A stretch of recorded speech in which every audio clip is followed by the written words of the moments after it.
Hujambo tena mtazamaji wa Khan TV, na today tuko na story moto, lakini kabla hatuja anza story yetu ningekuomba tu subscribe pale, like, comment na make sure you ring the bell icon ili uwe mtu wa kwanza kabisa kupokea gossip stories zetu from the Khan TV, home of gossip, wakati zinavyochipuka.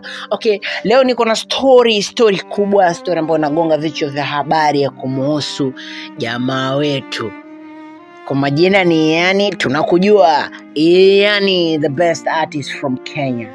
Okay, kuna hizi awards ambazo zilikuwa zinafanyika, zinaitwa the Jamhuri Awards. Unajua jamaa ameweza kutoka na awards mbili, ameshinda awards mbili. He's become the winner of 2 awards. Ya kwanza ni the best male artist of the year. Ya pili ni music collaboration of the year, ambao ameipata kupitia ile ngoma yake ya Donjo Mabere. Donjo Mabere. Wangapi wanajua hiyo? Kama hiyo ngoma, hebu andika hapo chini at least line 1, 2, 3 from the song, ndo tujue kwamba unajua.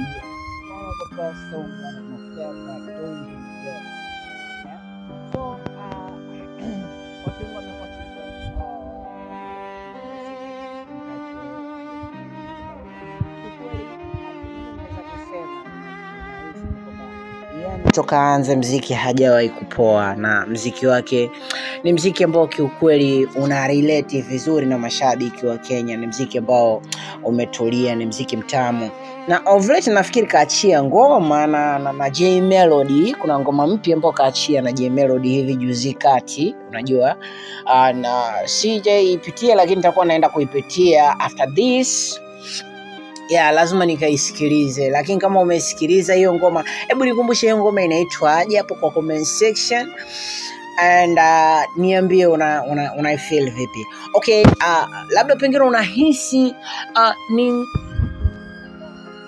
tena kutoka Kenya ambaye work hard like Yani, ambaye labda pengine anakuwa na deserve to win anything from Jamhuri Awards. Unajua ni msanii yupi ambao unajuana naye from Kenya? Willy Paul, unajua Otile Brown na vitu kama hizo? Niambie hapo kwa comment section. Otherwise mimi nahisi kwa maoni yangu kwamba hizi awards alizozipata Yani anastahili kabisa, kwa sababu muziki aliopiga huu mwaka, great music. Mwanzo Donjo Mabere. Wow. Nipatie maoni yako. Je, unahisi ya kwamba Yani alikuwa ako na haki ya kushinda hizi awards, na labda kwa kaina fulani amependelea? Unajua, tell me on the comment section, and let me go.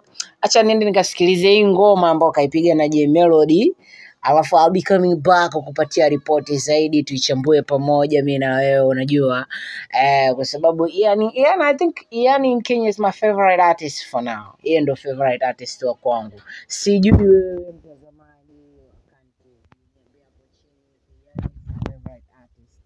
Unajua, otherwise nishukuru sana kwa kutazama video yangu. Usitoke bila kusubscribe na ring the bell icon, so that you can be the first person to get our news and gossip maumbea au Khan TV video nyingine.